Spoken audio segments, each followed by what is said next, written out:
sommes à la 6e étape de l'agri-tour de McDonald's, dans le Grand Est, à Montier-sur-Saulx.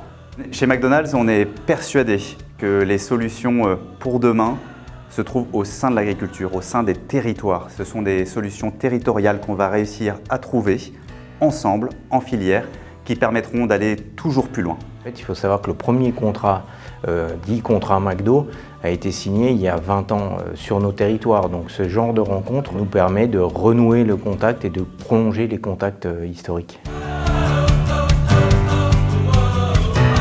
En Grand Est, on a la spécificité d'avoir effectivement la distinction avec des grands céréaliers et des éleveurs, mais on a aussi de la polyculture élevage, donc finalement cette synergie, elle se retrouve un peu au quotidien et chaque activité est complémentaire et on la retrouve aussi dans l'activité McDo. Je crois qu'aujourd'hui, un des enjeux majeurs, c'est l'élevage. Il est au bout du fusil de plein de critiques. Il faut qu'on arrive à construire un élevage qui soit réellement durable, de manière à ce qu'on ait encore, dans les années à venir, des consommateurs du produit animaux.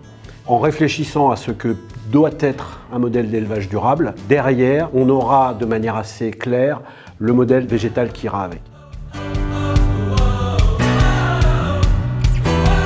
Le concept d'Ener Pro Biogaz consiste à proposer une méthanisation qui soit centrée sur les effluents disponibles à l'échelle de l'exploitation. Il s'agit de proposer une méthanisation de petite taille. Il n'est pas nécessaire de produire des matières spécifiquement dédiées aux méthaniseurs. Il n'est pas nécessaire de faire venir des matières extérieures à la ferme. C'est la méthanisation au circuit ultra court. C'est la méthanisation qui s'adapte à la ferme d'élevage et pas le contraire.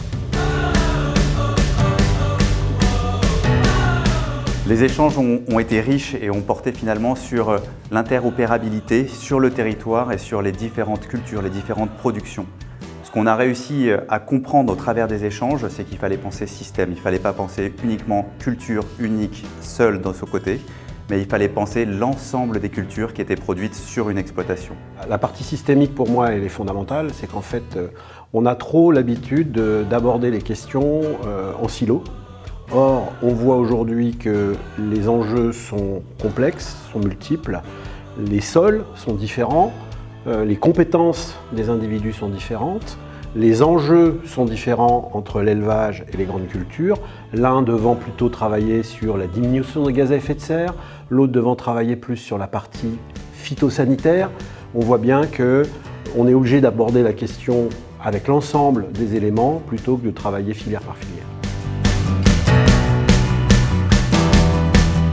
Ce type de journée permet d'avoir un échange et de confronter les vues et de se dire que finalement, si votre distributeur vous donne une orientation, ça vous donne les pistes de travail. Le mot-clé qui est ressorti finalement de ces échanges aujourd'hui, c'est la communication.